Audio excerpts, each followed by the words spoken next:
Good morning guys, today's July 14 at ito ako uli ngayon sa Madalag Beach ngayong mga bandang 7:30 in the morning, and I want you to show kung gaano kalinaw itong aming beach ngayong umaga. Wala tayong LPA, walang habagat, kaya ganyan ka klaro ang ating dagat. Ayan, look at that, and I want you to see kalangitan, very clear. Ayan, napakaklaro at kitang-kita rito yung mountain ranges from this side, yung mountain ranges ng Bugasong at Lawaan, and the other side, other banwa of Antique. So if you're here, itong inyong may experience ngayong umaga. Very clear ng water.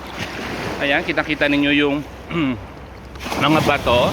As what I've said last time, ang bato po rito ay river stones, river rocks, kaya hindi po siya masakit sa paa. So rounded yung kanyang mga edges, kaya okay lang, manageable siyang maglakad dito sa beach. Ayan, no, lalakad ho ngayon at kitang-kita naman ninyo